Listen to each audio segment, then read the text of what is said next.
She lived in a quiet corner of Pennsylvania, just another simple house on a peaceful street, with neighbors who waved from across their lawns.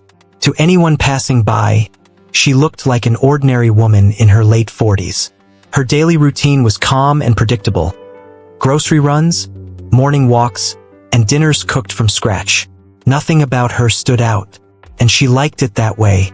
Her clothes were always clean but plain: jeans, sneakers, and soft flannel shirts. Her car, an old Toyota sedan with faded paint, made a soft rattling sound when she started it. But it still ran fine, and she saw no reason to replace it.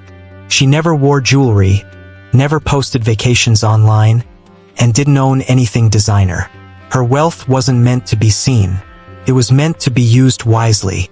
People often assumed she had little, and in her heart, that never bothered her. Raised by parents who worked blue-collar jobs their entire lives, she grew up hearing, "Money talks, but character whispers." That stuck with her. She believed the loudest people often had the least to prove, and she didn't need the world's approval to feel proud of the life she built.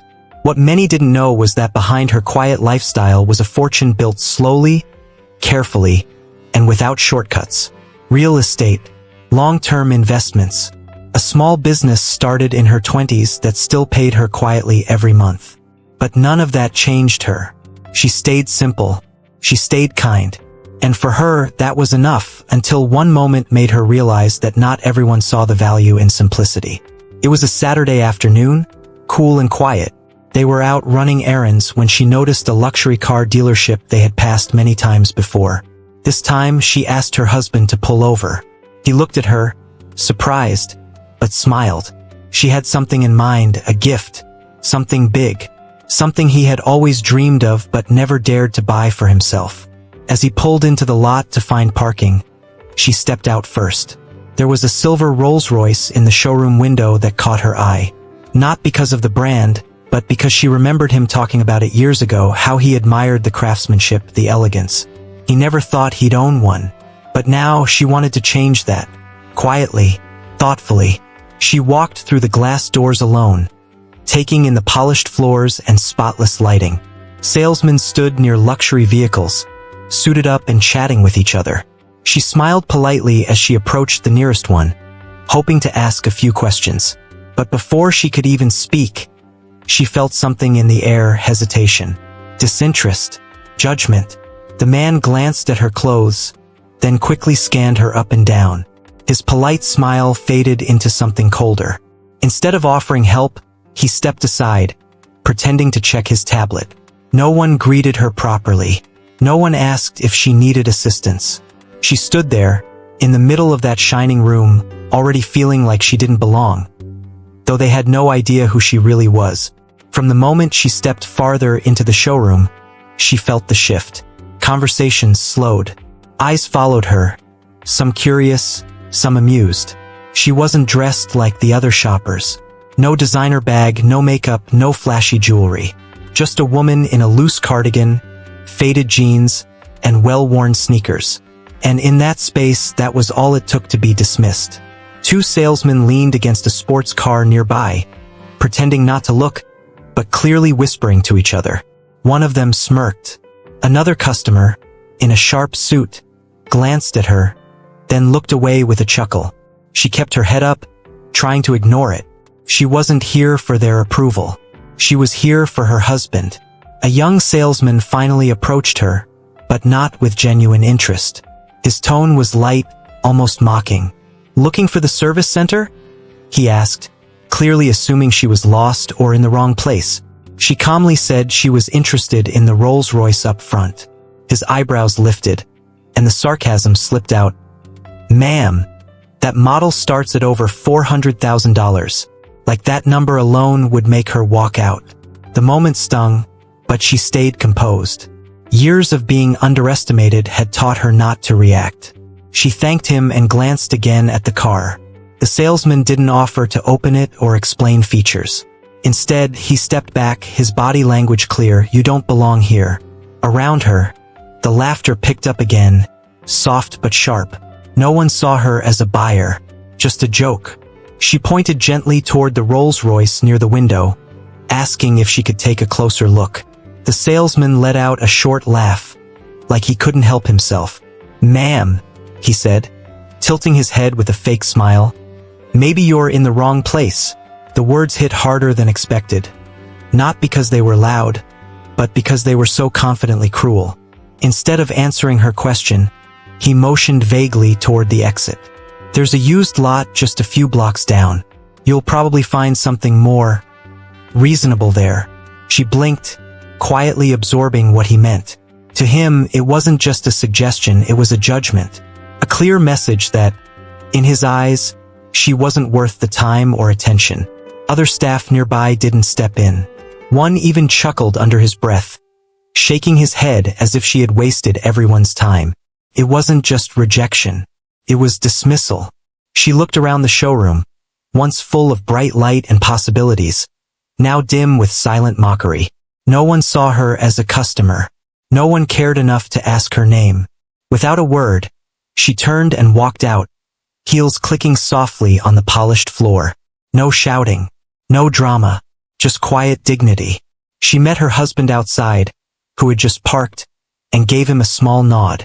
He could tell by her face something had gone wrong. But she didn't cry. She didn't complain.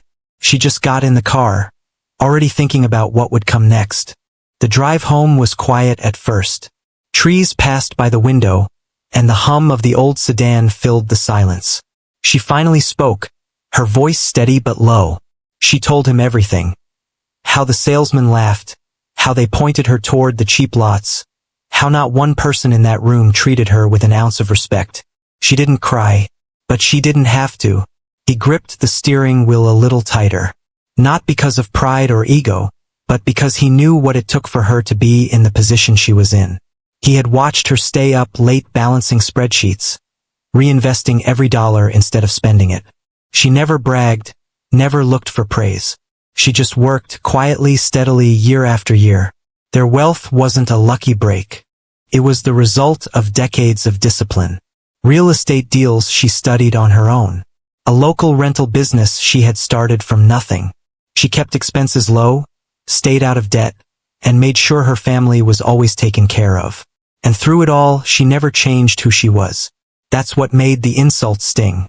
He looked over at her, this woman who had more financial sense than any of those people in that dealership would ever know, and he felt a weight in his chest. She deserved better. Not because she had money, but because she had earned respect. She didn't ask for attention. But now he thought, maybe it was time they stopped hiding just how far she had come. They didn't waste time complaining. No angry emails, no dramatic posts online. That just wasn't who they were.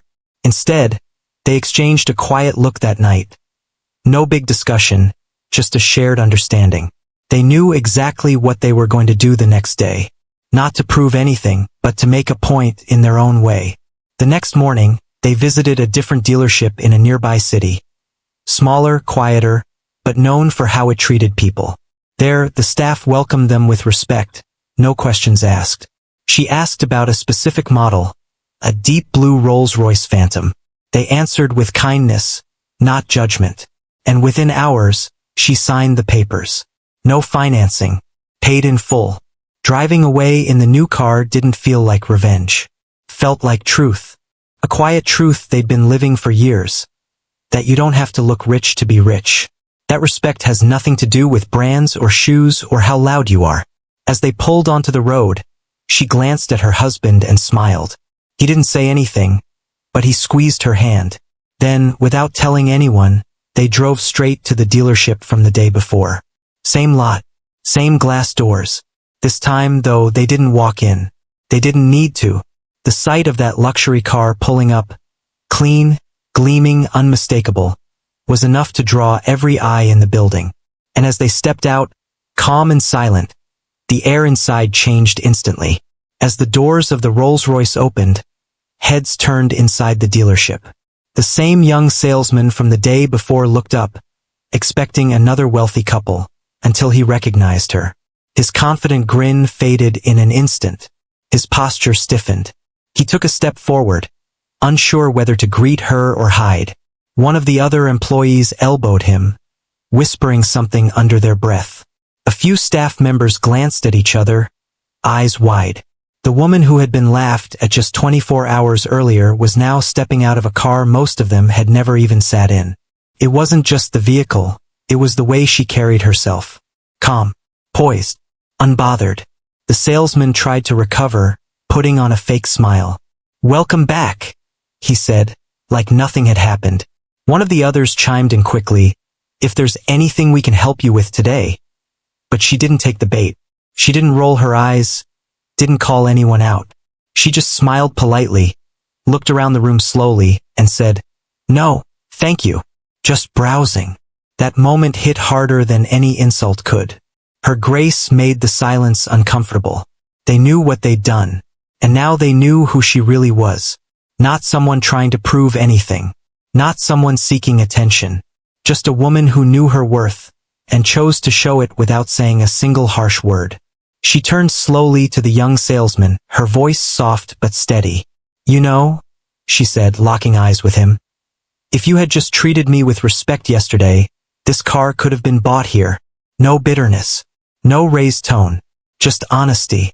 The kind that hits harder than shouting ever could." The room fell completely silent. The salesman opened his mouth to speak, but nothing came out. She didn't give him a chance to fumble through an excuse. Instead, she took a slow breath and added, "Never judge someone by how they look. You might miss out on more than just a sale." Her husband stood by her side, not saying a word. He didn't need to. Her words were enough. The staff behind the counter dropped their gazes. Some looked embarrassed. Others looked like they were actually thinking. It wasn't just about the car anymore, it was about what kind of people they were, what kind of business they represented. That moment stuck. Not because she embarrassed them, but because she exposed them. Gently, completely. She didn't linger. She turned around with grace, walked calmly back to her Rolls-Royce, and left the same way she arrived, with quiet power. Not everyone understood the lesson that day, but the ones who needed to hear it did. And for those watching from the sidelines, they'd never forget what real strength looks like when it speaks without shouting. As they drove away from the dealership, there was no need to look back. The moment wasn't about showing off, it was about standing firm in who they were. Inside that quiet ride home, there was peace. No anger, no pride. Just the deep satisfaction of having stayed true to their values. Their story wasn't one of sudden fortune or flashy success. It was built over years, decades of discipline. They invested in a small family business, reinvested every dollar, lived simply, and never chased status. They bought second-hand furniture, clipped coupons, and always paid in cash. To outsiders, they looked average. But behind the scenes, they built something solid. What most people missed was how intentional their life had been. They didn't need luxury to feel important. They found joy in quiet dinners at home, long walks through their neighborhood, and helping others without needing credit. That day at the dealership wasn't rare, it just happened to be caught in the spotlight. Judgments like that had followed them for years, but they never changed, and that's what made them strong. They understood something most people don't. Wealth isn't about what you wear or what you drive. It's about what you choose not to flaunt. And by living that truth, they not only protected their peace, they also taught a lesson far more valuable than money. Humility is often mistaken for weakness. But in reality, it takes quiet strength to walk into a room and not need to prove yourself. This woman didn't need fancy clothes or loud words to make a point. She let her actions speak, and they spoke volumes. Her silence carried more weight than any argument could. Wealth, too, is often misunderstood. The loudest person in the room isn't always the wisest. Real wealth doesn't always scream, it listens. It moves with care. It knows the value of staying grounded. And sometimes, the richest people are the ones you'd never expect, simply because they've learned not to lead with ego. But the biggest lesson of all? Respect costs nothing, but can mean everything. The people at that dealership didn't lose a sale. They lost trust. They lost an opportunity to show decency. In a world so quick to judge by appearances, a little kindness might be the smartest investment anyone can make. So, the next time you see someone who looks ordinary, remember, you have no idea what mountains they've climbed or what kind of life they've built. Respect isn't just good manners. It's wisdom. Now tell us in the comments. Have you ever been judged by your appearance? Or have you seen someone surprise the world with quiet strength? We'd love to hear your story. And if this one moved you, share it with someone who needs a reminder.